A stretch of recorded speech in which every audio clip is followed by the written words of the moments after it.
There are some stories that don't begin with victory, but with quiet sacrifice.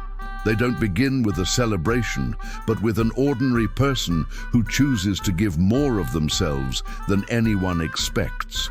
And in that giving, they discover something most people spend their whole lives chasing: true strength, true peace, and a kind of wealth that cannot be measured. This is one of those stories. Emily was a woman who lived in a small town in the Midwest. She wasn't rich, and she didn't own anything that people would call extravagant. Her house was modest, her clothes simple, her lifestyle quiet. Yet, if you looked closely, you'd notice something about her that made her different. She carried herself with a calmness, as though she knew a secret the rest of the world had forgotten. People often said she was too generous, always giving, always helping, always putting others first. But what they didn't see were the nights when she sat alone at her kitchen table, her hands resting on a worn wooden surface, wondering if she was doing the right thing. Because giving, though beautiful, isn't always easy. It costs something. And Emily knew that cost well. Her story really began with her mother. Emily grew up watching her mother work 2 jobs, sacrificing everything so Emily could have the chance at a better future.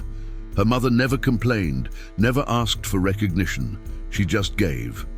And when Emily's mother passed away suddenly, Emily carried that lesson deep within her heart, that life isn't about what you keep, but about what you give away. Years later, Emily found herself working as a school teacher. She didn't earn much, but she gave her students everything she could. Not just lessons from textbooks, but lessons about kindness, patience, and resilience. When a child didn't have lunch, Emily shared hers. When a family couldn't afford books, Emily bought them quietly. She never announced her kindness. She just did what needed to be done. But life has a way of testing those who give. One winter, Emily's younger brother lost his job and came to live with her. She didn't hesitate. She welcomed him into her small home, cooked for him, encouraged him, even gave him money from her already stretched paycheck. Friends whispered, "You're being taken advantage of. You're giving too much. What will you have left for yourself?" And Emily would simply smile. "If I still have love to give," she'd say softly, "I haven't lost anything." Still, deep inside, she sometimes wondered. She had dreams too, traveling, owning her own little bookstore, maybe even retiring comfortably one day. But every time she saved up for herself, something happened. Someone needed help. Someone needed her. And without hesitation, Emily gave. The turning point in her story came one evening when Emily was walking home from school. She was tired, her shoes were worn, and her coat barely kept the wind out. As she passed a small diner, she noticed a little boy sitting outside on the steps, his clothes too thin for the cold. She paused, knelt down, and asked him if he was okay. The boy looked up with wide, hungry eyes and whispered, "I'm waiting for my mom. She said she'd come back, but it's been hours." Emily felt a deep ache in her chest. She knew that pain too well, the feeling of waiting for someone who might never return. Without thinking, she took his hand, brought him inside, and bought him a warm meal. She sat with him until social workers arrived, making sure he was safe.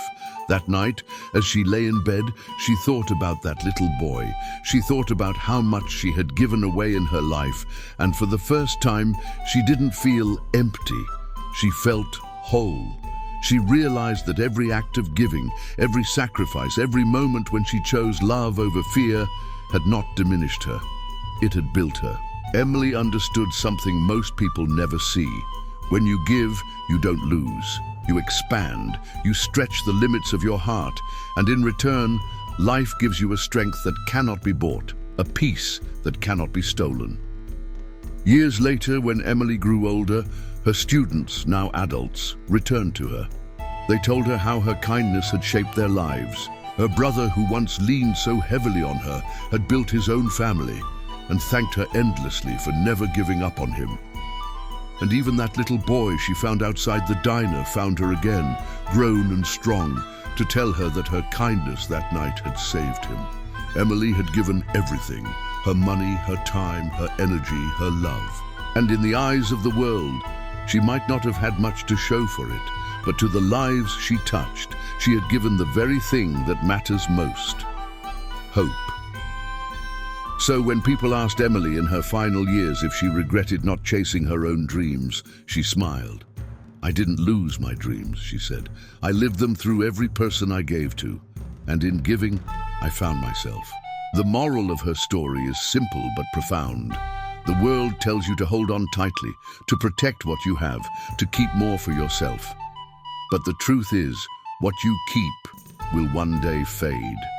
What you give away, your kindness, your time, your love, that is what will remain long after you are gone. Emily's life teaches us that you don't need to be rich to leave a legacy. You just need to be willing to give, and in that giving, you will discover that you've lost nothing at all, because everything that truly matters is multiplied when it's shared. So the next time you're afraid to give, afraid to love, afraid to sacrifice, remember Emily. She gave everything, and in the end, she lost nothing.